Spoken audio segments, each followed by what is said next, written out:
What's going on, everyone? Going to history, coming to you here from the parking lot of the House of Mouse Expo here in Kissimmee, Florida. And we're here because of the 30th anniversary of the Hocus Pocus film coming out this coming July. But we have a reunion here at the House of Mouse Expo, as well as some members of the Pirates of the Caribbean franchise, the voice of Mickey, the voice actor who did Boo and Monsters Inc., and so many more. So make sure to subscribe to the channel as we take you through all the different parts of the House of Mouse Expo here at Embassy Suites in Lake Buena Vista, Florida. Come along with me. Come on, let's go.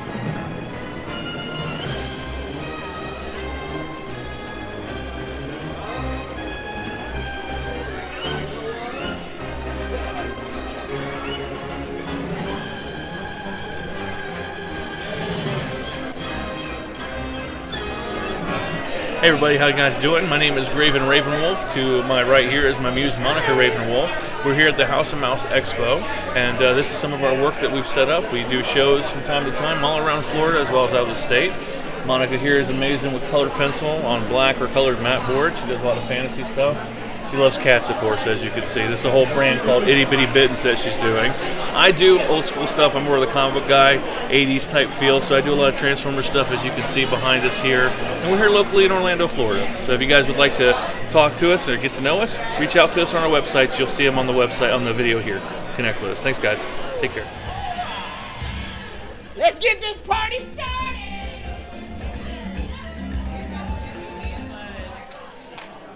Okay, you guys ready for another? His name ain't Ernie no more. It's Ice Larry Bagby.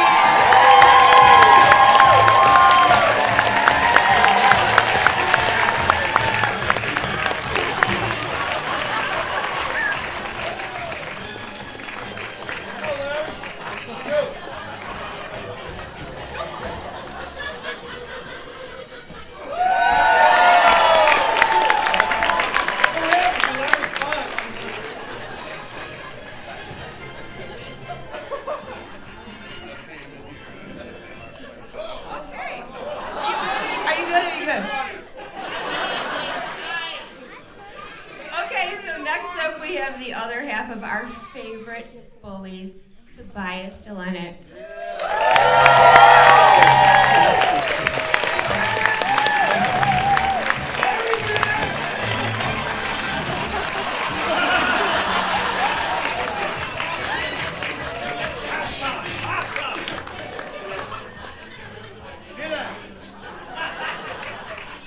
Okay, next up is the sassiest cat.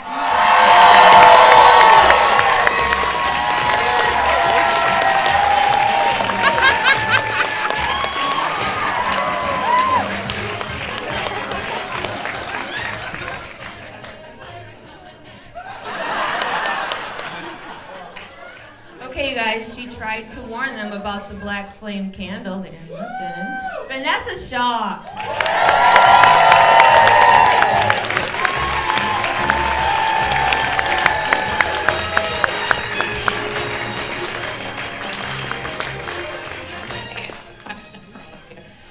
What's your favorite seasoning? You are clever little witches.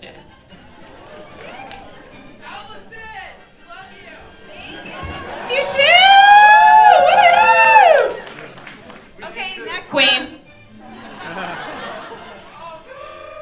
Yes, okay. Okay, so speaking of the black flame candle, next up is the person who Hollywood! the candle. I'm a cat.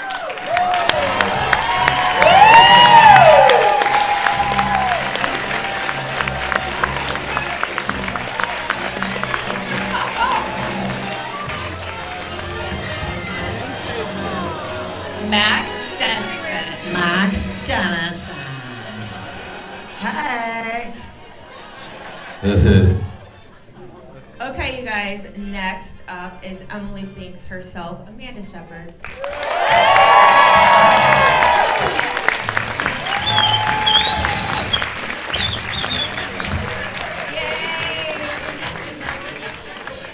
Just so adorable. So adorable. Okay, last but not least, don't worry, he's a good zombie, Doug Jones.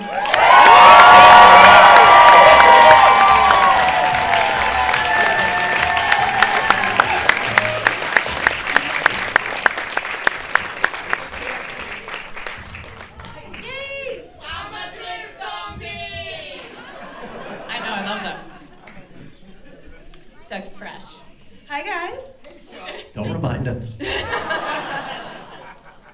Did you ever even dream that 30 years later that you would be still so popular and be part of something that means so much to so many people? Yeah.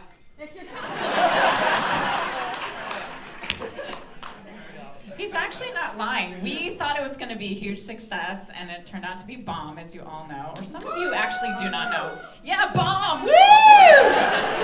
Let's bomb again. No. You're still unsuccessful. But it's because of you all that it just snowballed to what it is now, and I feel like it's surpassing our biggest expectation. Thank you so much.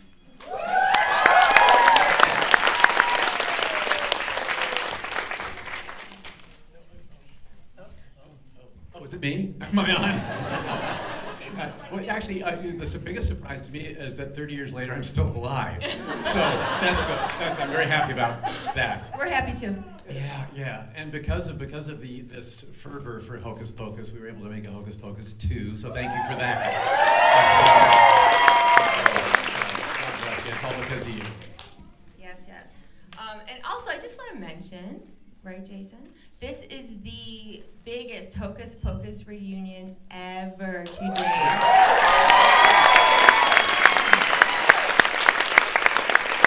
Which is pretty awesome. Jason, you said we could do it. We did it. I believed. Jason Marsden, everyone. So before we talk about all the fun stuff of the original movie, I want to talk to you, Taylor. Yeah. Hi. So with you, like we talked about before, with Hocus Pocus 2, you were like the breakout star of that movie, wasn't she?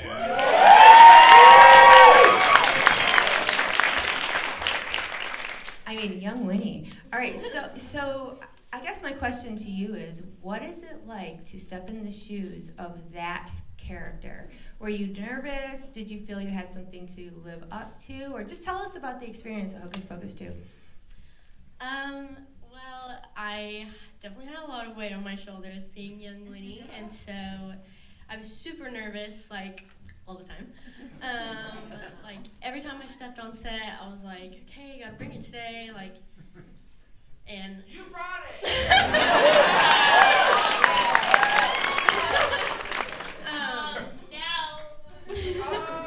No.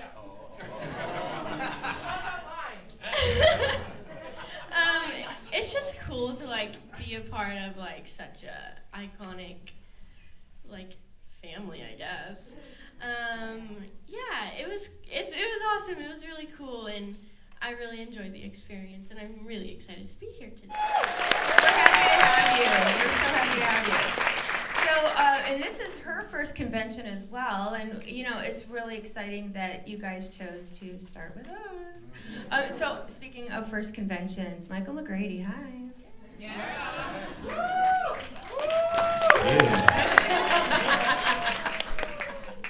I'm excited to be here. Yeah, I've been asked in the past to be at different cons for various projects I've been on, but when Vanessa called me recently, because we worked on Ray Donovan together, a show that we did for Showtime, and she's called me up and said, you need to come to this. It's the 30th anniversary. She told me all about the cons. I said, oh man, that sounds like a lot of fun. Had to show up. And the interesting thing is, she's one of the only people I've seen since we wrapped. I haven't seen Armor or anybody else since we wrapped the movie. So this has been really cool for me. We're all a little bit older, a little bit crazier, but just as fun. It's just like as if it was the first day we all worked together. I mean, it's just like a family, and it's a really great opportunity. And I'm thrilled to be here and be a part of this because this movie is freaking awesome. Great movie. Thanks for having me, Michelle. And thank you for being here.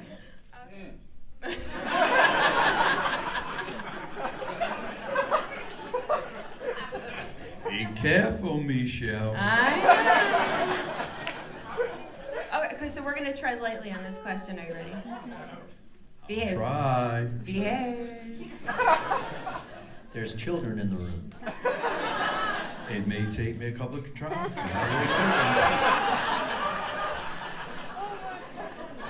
Hey, I didn't say it. Yeah, you did.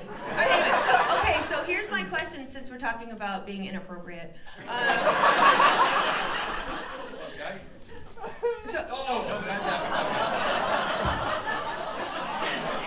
Hey, we're a family-friendly show. Go ahead. I got my edit button. Boom. Okay.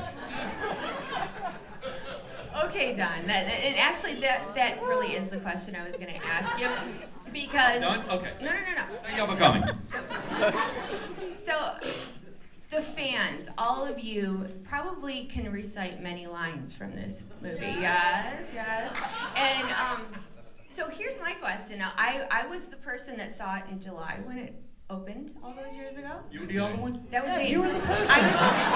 Sweet. My mother was. So I have been in it for the long haul. So, but I will say to you, Don, and I think a lot of people have the same thing. I didn't catch your innuendos and your inappropriate jokes until I watched it when I was older. So. Do you want me to tell the story? I mean, how all that stuff happened, or you just want to? If you say it nicely. Okay. First of all, I don't know if. 45-minute panel. 45-minute panel. 5-minute panel. Okay, well, thank you. Give us a short version. Okay, Cliff. Okay. Long story short, does anybody here know who the comedian was? Andrew Dice Clay? By any chance? Okay. Andrew Dice Clay was originally supposed to play the bus driver. Okay. Oh, you really see that? I'm gonna be nice no more. Okay. So, and I guess he thought the role was too small for him because he was going to be a big superstar. Because he had just did a movie called Ford Fairlane. Boy, that's a real good movie. And 3 days before he was supposed to shoot, he quit the job. So the guy who's the set director, who happens to be the godfather of my child now, heard the director saying that we need to get an actor to replace Dice. So he says, I know a guy that can do that. And he said, what's his name? So they called my agent. I went out to Kenny Ortega, who's the director, his trailer. Okay, you're not kidding? I think he's dead. Is he dead? No. He's alive. Oh, no, he's not dead. Okay. This is how rumors get started. Mike said he was dead outside. I don't know. Oh my gosh, Don. Okay, anyway, I'm trying to tell my story. Got put into my town. He forgot his Alzheimer's medication. Oh, wow. You see that? Oh, by the way, this is the first time I have ever met any of these people was last night. First time. So think about that. 30 years, you're in the cult movie, all of these people, and you think, oh, they're best friends. They hang out, they go to drink all that. No, not at all. Nobody has asked me for sushi here. Nobody. But you know what? I met him last night, and I'm going too long. Let me go back to Dice. Okay.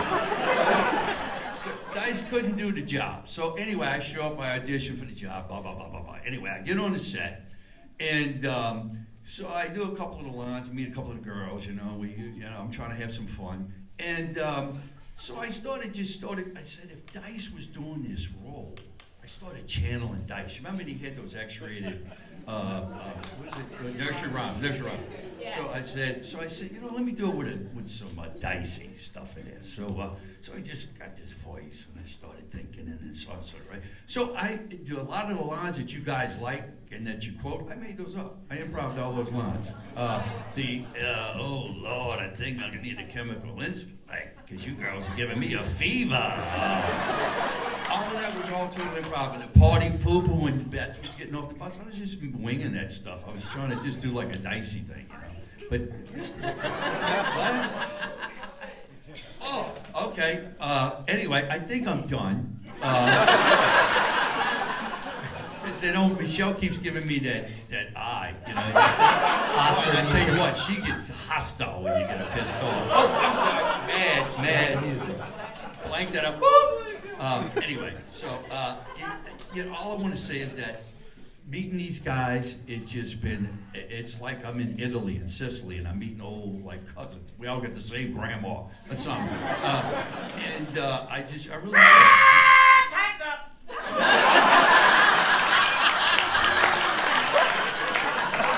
Ladies and gentlemen, the Don Yesso Show.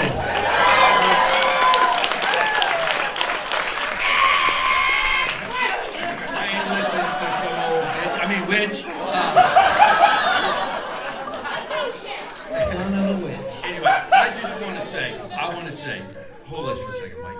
I just want to say, thank you guys.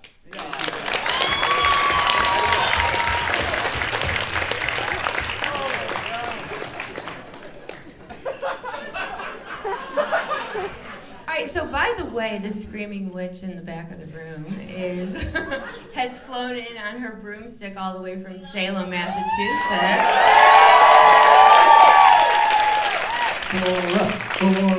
Bora.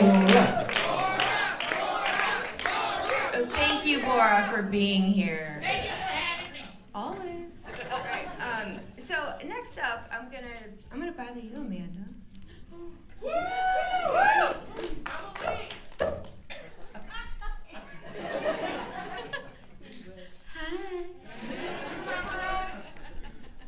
What? Do you remember us? Of course I do, honey. You said duh. I love you. We love you too. I love you. Okay, for you, you kind of started it all, and I don't know about you guys, but like when I saw the movie when I was younger, you know, she gets killed by the witches in the front of the movie, and I thought it was so cool. Now, when I was an adult, I feel bad for you. You know, it's like that should not have happened. So, what was it like for you to, when you were little, to be part of that film? I was terrified. I had like 3 witches, scary as hell, on my face, and I'm just supposed to act like I'm dead, and I'm like, no, it was good. It was fine. It was good. And then as you got older, did you realize exactly what a special project you were part of? Yes, I did. Good. Yes, I did. Good. I'm glad you're here. But it took a long time. Thank you. Did it? Yeah. 7. You were 7. Oh, she was only 7. So, yeah. Yeah, gel. Yeah, and gel. Yeah. All right, I want to talk to my most favorite bullies on the whole planet.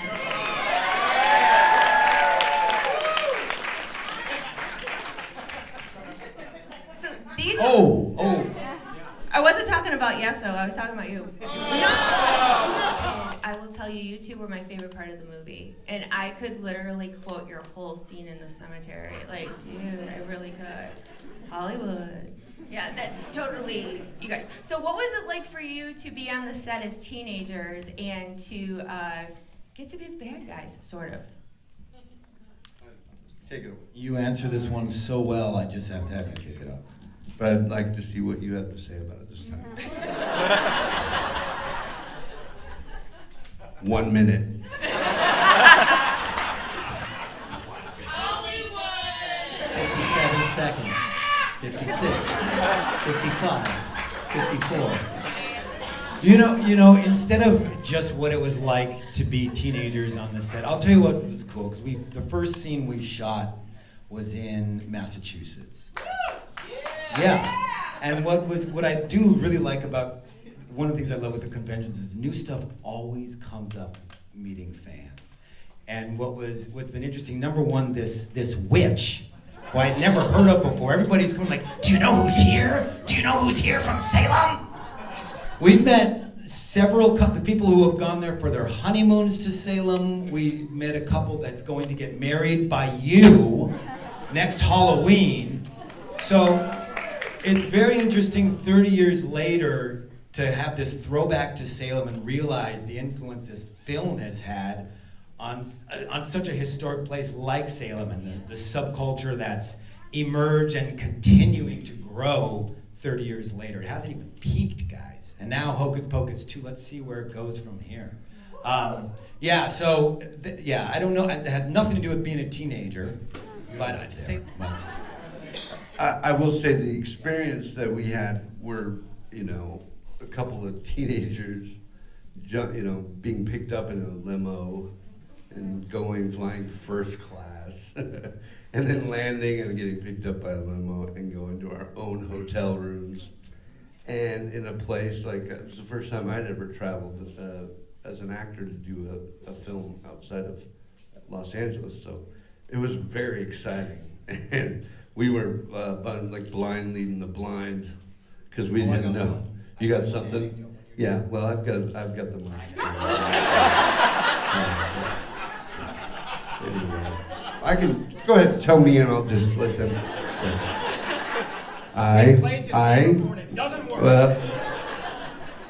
This is the best part of the whole experience, really. We just get to act like jackasses, like we did back then, and have fun at it. He still laughs at me that way. Anyway, it was amazing, going, and then we step into this cemetery, and it's real, and it's raining, and the pressure was on a little. I will tell you that Kenny pulled me aside after my first take. He's like, it's wonderful. You're wonderful. You're great. Just tone it down a little. He says, it's too big. This is not theater, the camera's right here. Every time you move, I'm like, oh gosh. I might not make it through tomorrow, But it was amazing. And to think about that was our first experience, getting to go to Salem and then also experiencing back in LA was awesome. Yeah! This is just an end note anecdote. We're teenagers. I'm 15. He's 17. We become good friends on the film. Larry Bagby turns 18 while we're filming, and we have the very bright idea that maybe we could convince my mother to sign legal guardianship over to him so she doesn't have to come to set anymore. And she agreed! So there we are at the Sheraton Universal Hotel with all this per diem, hundreds of dollars on the hotel beds, and no parents. And that's, I leave the rest to your imagination. But that was Hocus Pocus.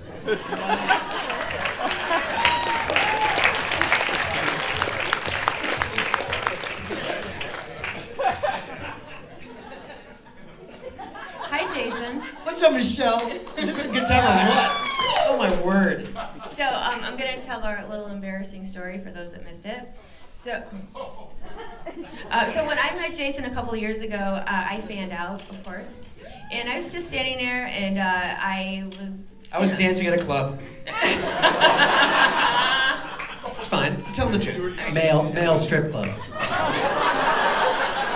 Yeah, that's exactly where it was at. So anyway, when I met you, you were just this bundle of energy, and we were talking back and forth, and you started talking Binksy to me, and I got all teary and stuff because of the Binks voice. You guys want to hear some Binks voice? Oh, did you? What? Well, I shall always be with you, and now I'm sort of always with you, aren't I? Yes. Yes, Michelle, you can turn me into a fat, useless, contented house cat anytime you wish. Yes. Thank you for applauding my subpar English accent. Thank you. Thank you. So Jason. Michelle. Sorry, I'm having a really good time too. Yes. So, okay, I'm going to throw myself under the bus. So for the longest time... Oh, I did that once. It worked out for me. You did! Yes. You hit him, Don. Yes, that's... What if we run over the cat? I think we should.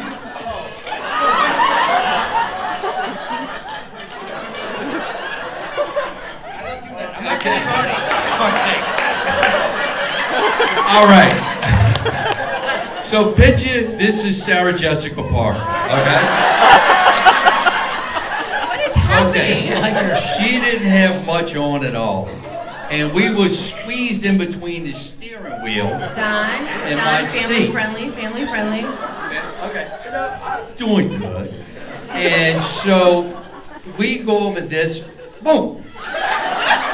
And, oh my God.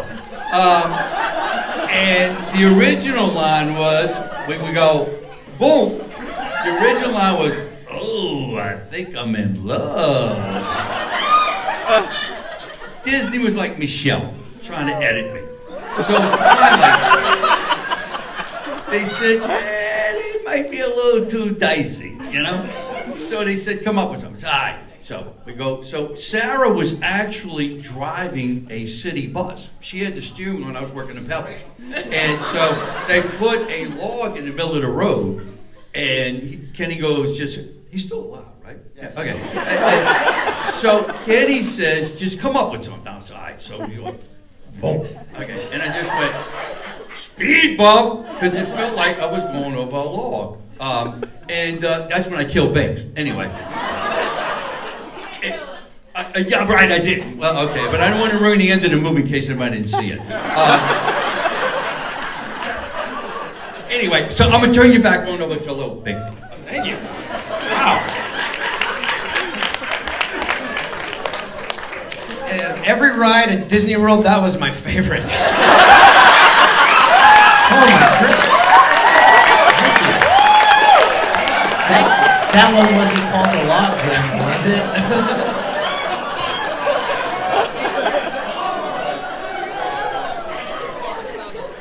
We need an after hours. Sorry. Go ahead. Okay, anyway. So, God, I shouldn't have said bus, right? Because look what happened. Say bus? No. You stay over there.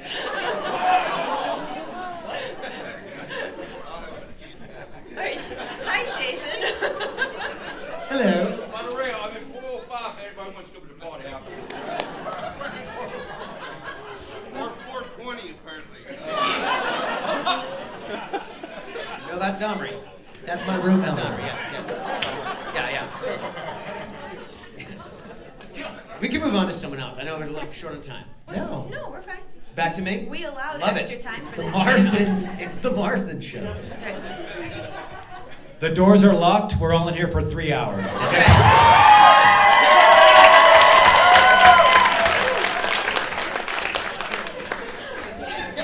Club Hocus.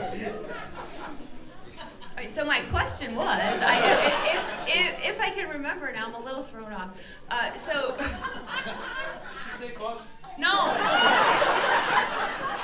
Actually, I was going to use that term again just a second ago, and I changed my mind. So Jason. Michelle. For me, when I had seen the movie for quite a few years, even though I knew all of the words of the movie and everything, I didn't catch on for the longest time that you were not, or the Sean who played that great Binks, Yes. that was your voice and not his. Do you get that a lot? It has happened, for sure. It must have been very confusing. We all recognize that that's not me playing Human Thackeray. That's the lovely and talented Sean Murray. Yes. NCIS. Outstanding actor who, and he was hired to play Human Thackeray and do the voice. And this happens more often than you think. The movie was done. It was wrapped. It was 80% done when powers that be decided they wanted an old world sort of sound. I think Sean was using his own voice, and they're like, Binks is from colonial Salem. He should sound a little bit more old world. So I read for it. I booked it, and it was just much cheaper to put me behind a microphone than put me in the outfit and get the sets and going on. But as the challenge was, I had to not only loop Binks, who was also mostly animated to Sean's performance, but to loop Sean himself. And they were so minute attention to detail if you remember the beginning when he's going to rescue his sister, my sister Emily, over there. Good to see you again. You look wonderful. Yes, miss you. Yes, yes. You should try being a cat. It's a lot of fun. But he's going to save his sister, and he crawls through the moat, and he's in through the window, and there's this tight close-up of him as he's watching the life being drained out of his sister. Tight close-up, and he's all wet from crawling in the moat, and there's this bead of water going in and out of his nostril because he's breathing so hard. Yeah. That's my breathing. Like, they really... Attention to detail. Yes. So you had to study every little mannerism, everything to get right down to what he is saying. Was it hard for you? It was hard because Sean has a different rhythm that I do, and like I said, Binks was mostly animated. There wasn't a lot of room for me to embellish or throw in some Marsden inflections. So I had to kind of when he says I had to wait for some airhead virgin to light that candle. He said it very, very fast. So therefore I had to say it very fast. Oh. But it's also ADR. It's like a game. It's just they show the movie and you kind of fit the words in when you can. It's a fun challenge that thankfully I had an aptitude for. So, yeah. And we're glad that you got to do that. Me too, and I get to collaborate. Yeah. Cheers. Yes. Okay, so now the dynamic. Sorry.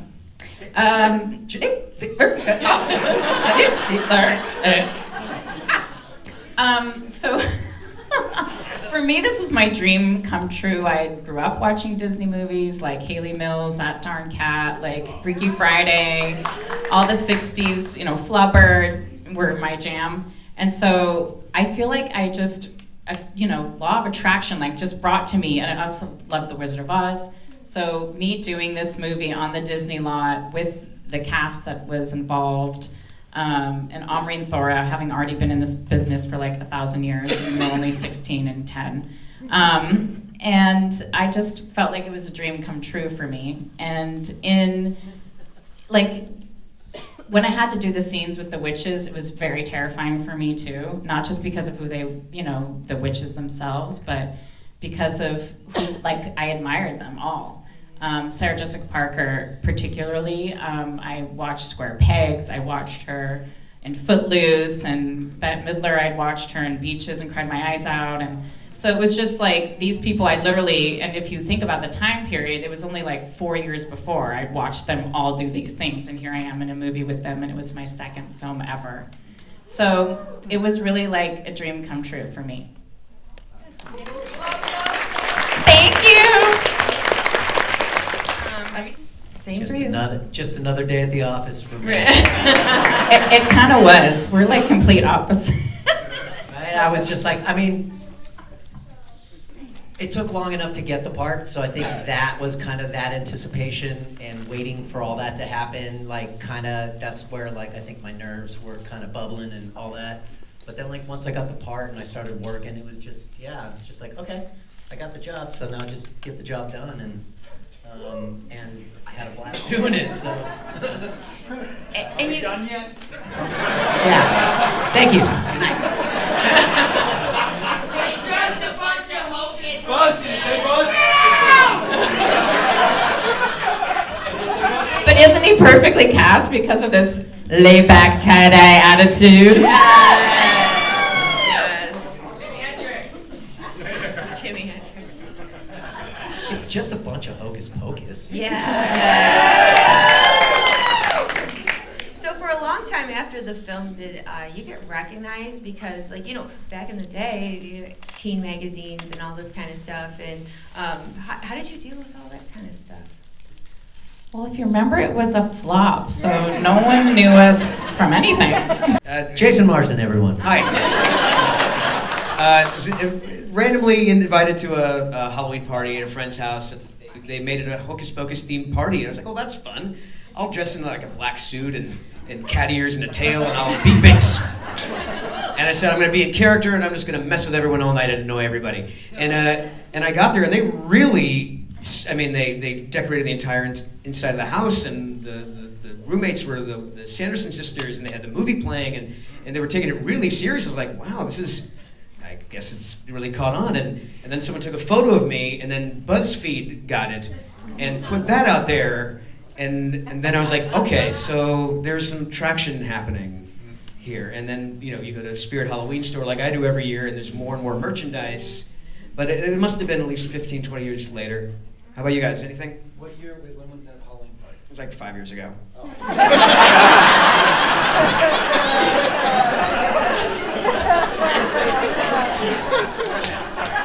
What was the question again? What was the question again? Larry. Bus. What was the question? Oh, no, don't say it. Bus. What was the question again?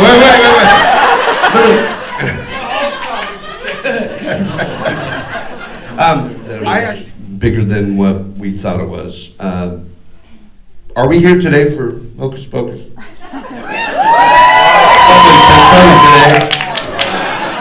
No, there was a Twitter feed, I guess maybe about 20 years after the movie, and someone called me and said, you know, you're like the most talked about thing on Twitter this month or Halloween. I'm like, me, Larry Bagby? No, the movie Hocus Pocus.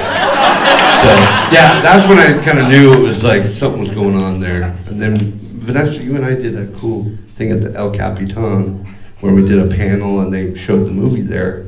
And I was like, wow, this is the first time I've ever seen the movie with people in the theater. And they were like, it was packed. And so it was really fun to watch it with an audience that knew my lines better than I did. I'm curious to hear Doug's response to this, because with the conventions and you've done so many iconic characters, I'm sure the fans started coming to you. You had that direct line where you're seeing Truth. Yes. I noticed a difference. I noticed the growth of Hocus Pocus fandom and being out there in the world. At my convention table, I started doing conventions about 2007, so it's been a while.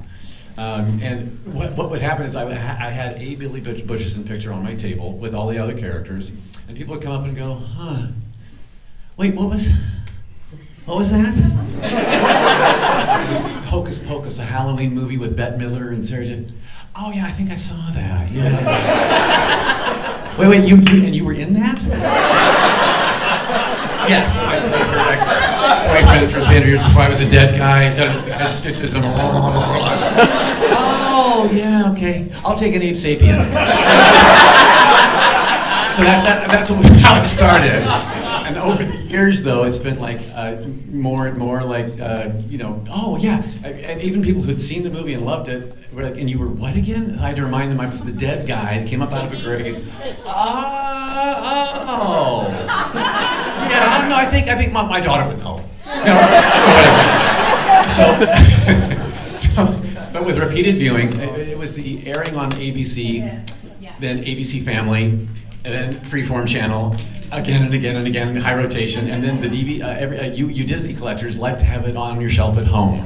So it went through the VHS phase, the DVD, the Blu-ray, the 4K, the tin foil thing, the PHOP, whatever, the whole collection.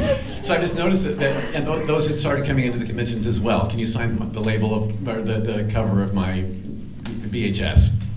So that's when I noticed, like, this has been living with them for a while and just getting more and more popular with more and more viewings. And now, people come up to my table and they go, oh, Silver Surfer, that's great, I'll take a Billy. You know what I'm saying? So it's kind of flip-flopped, yeah. Was it able, did you just pick it right back up? Yeah, oddly enough, yes. 29 years later, when I see the three ladies and we're all done up in our exact same looks from the first movie, it was like, oh my gosh, has any time passed at all? Wow, I looked fabulous. When you have friends that cover you with rubber and glue, you can look fabulous. You don't age a day. But the difference was, on the first movie, I was much like we've heard here. I was enamored and gobsmacked with Sarah Jessica Parker, Bette Midler, and Kathy and Jimmy. She just came off Sister Act, right? Oh yeah. So they were just like, I'm in a movie with them. So this time now, 29 years later, a lot of life and career has happened for all of us, and I kind of felt like maybe I'm a peer this time. Maybe I can be one of them. I was still a slobbering fan. But they treated me more like a peer. And the big difference I noticed was our crew. the crew in the first movie, where they were kind of, you know, when I came on set as Billy Butcherson, I looked like a, you know, like a guy from the street. I was ragged and torn apart and had, you know, wrinkly old skin. So I was interesting to look at. The crew would be like, oh, nice to be like, hey, how you doing today? This time, for this Hocus Pocus 2, the crew were all young people that had grown up watching this movie every year. And so when I walked onto the set the first time, you would swear that Elvis had entered the building.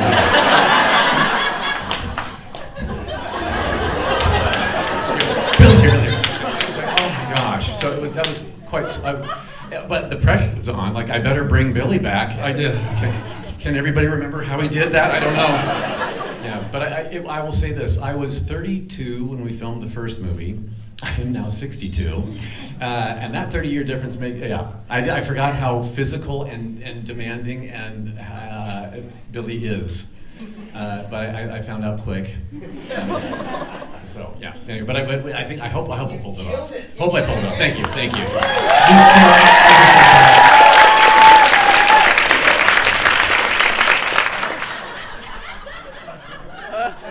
U2? A2? Okay, listen, so I'm going to be here all week. Don't forget to try the veal.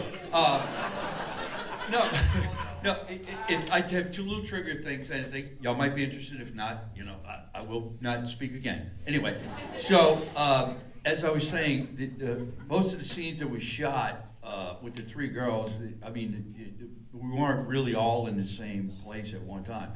But the scene where Sarah is riding and I say, hey, Buttercup, anybody ever tell you very easy on the eyes, which I made up also, is she's really driving a city bus down the streets of Burbank. And most people don't realize that. I mean, I think we talked to Allison and Omri. They said they had a green screen when they were in the car. They weren't even moving. She was really driving a, I don't know, 3-ton bus down Burbank with 40 people behind it, scared to death. And I don't think, you know, I think people just thought it was just, we were just, you know, just sitting still. And no, we were really driving a bike. We were really running over boards or banks. And the second thing is Allison, I don't know if you remember this, but I'm going to tell you a little, I'm going to pick your brain here for a second. There's a thing when she and, I think Omri, you know, I'm drawing a, boy, this Alzheimer's is killing me. Buzz. Buzz. Okay, I'm back. I think when you guys are in a museum, if they set the scene right, maybe y'all can help me. Y'all discover the book, right? Correct? Yes. Right, and there's a plaque under the book. Do you remember that? Yes. Okay. The plaque, Allison's lines in the movie, I'm going to test y'all. Okay. In the lines, she said, this book is made from the skins of humans. Yeah. Okay, right? Do you remember? That's not what the plaque said. You changed those lines, and she doesn't even remember that. The plaque actually says, because I own the plaque. Oh. Actually, I owned it before they sold it in London last year. By the way, I got a lot of money for that plaque. A lot. And then I actually had to do a screenshot for verification that I really own the plaque, but it was a screenshot from behind the scenes. The plaque actually says, y'all ready? I'm not going to tell you. No. The plaque actually says this book is made from the skin of children. And I guess Disney thought that, like, you know, Michelle edited it and thought it was a little too rough. And, but I don't even know if, Allison, do you even remember that? I don't remember them changing it. No. Yeah, but that's what I'm saying, is that's what the plaque said, but your words weren't that. But anyway, I thought y'all might find it interesting. If not, I'll give you back to the cat. Meow. Fun little tidbit between Hocus Pocus 1 and 2. When I come up out of the grave, it was similar introduction in both movies, in completely different settings. My grave in the first movie was indoors in the soundstage. That soundstage that had the Sanderson house and the graveyard all in one big, humongous soundstage. Yeah, and in Hocus Pocus 2, it was actually out at a cemetery in Providence, Rhode Island, where we filmed. So I was outdoors in like November, coming up out of the ground. It was a chilly night. Yeah. And but you can tell it's a bit flatter, and there was a big church in the background, the big white church steeple. That was not in the first movie because it was indoors in the first movie. Oh. Michael and Taylor, what about you guys? Any anecdotes from working on set? Jason, I don't think you're involved with this. So I'm squeezed between the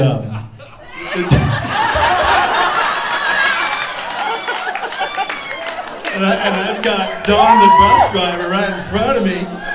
And we run over this bump. Speed bump.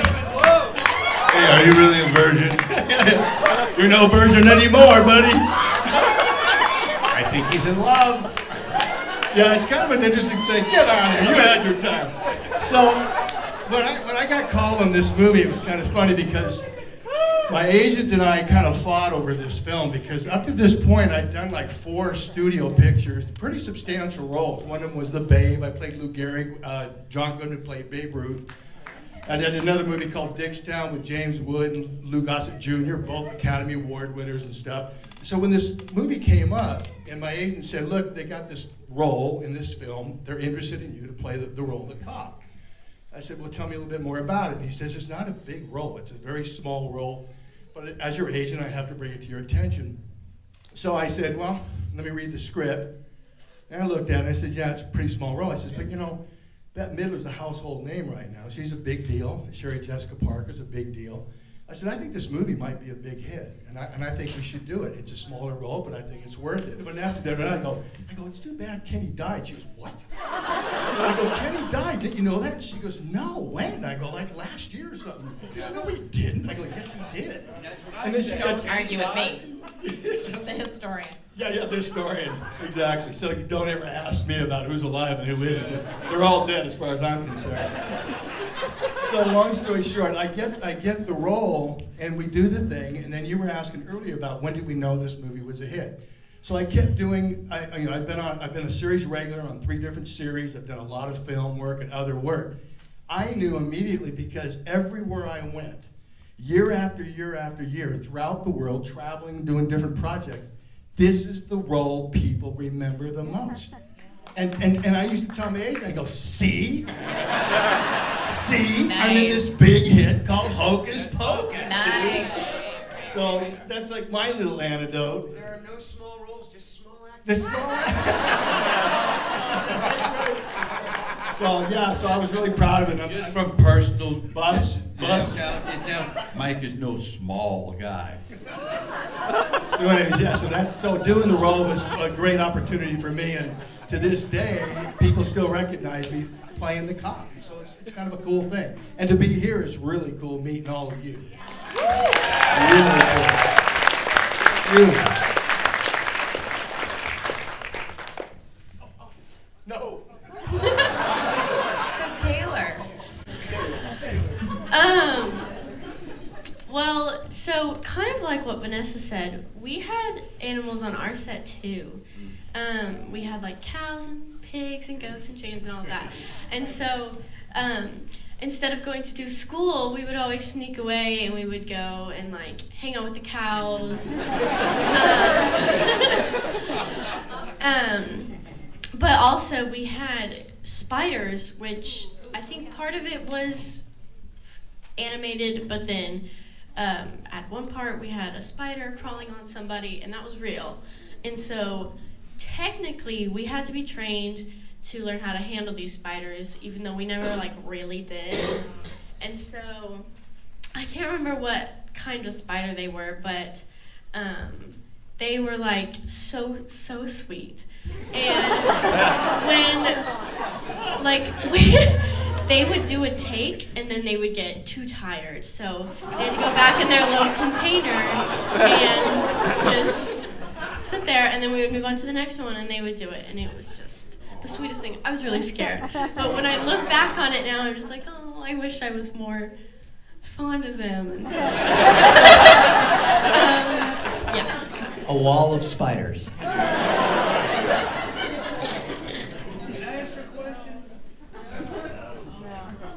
How do you, hypothetically, how do you know a spider's sweet? Well, yeah, it did affect me.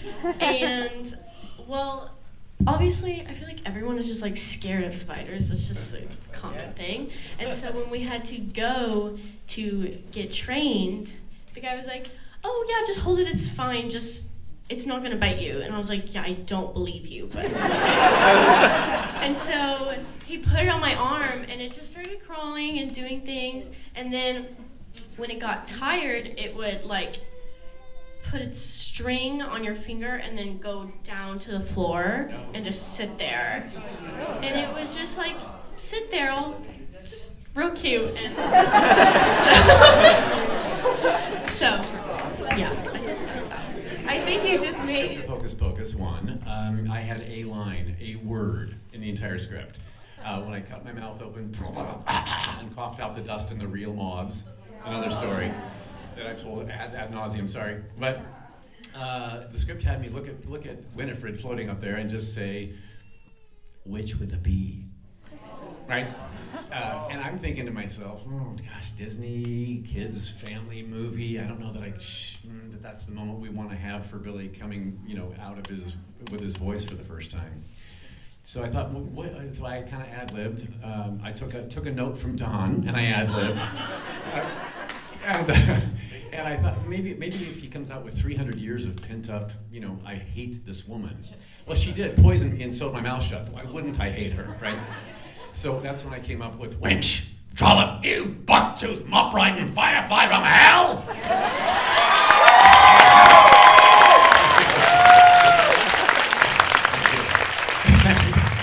And then of course I got Omri by the neck during this time, and he's like going, like, don't breathe on me. Well, that's when I looked at you and said, I waited centuries to say that, and you said, say anything you want, just don't breathe on me. Because you can imagine what 300-year-old breath smelled like. Yeah. Need a mint? So I was really happy that stuck in the film because it was not scripted that way originally. Yeah. That's kind of fun.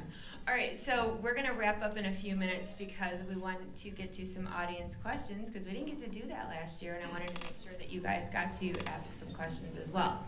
But before we do that, Jason, you and I talked about this recently about how Hocus Pocus is 30 this year, but it is so timeless.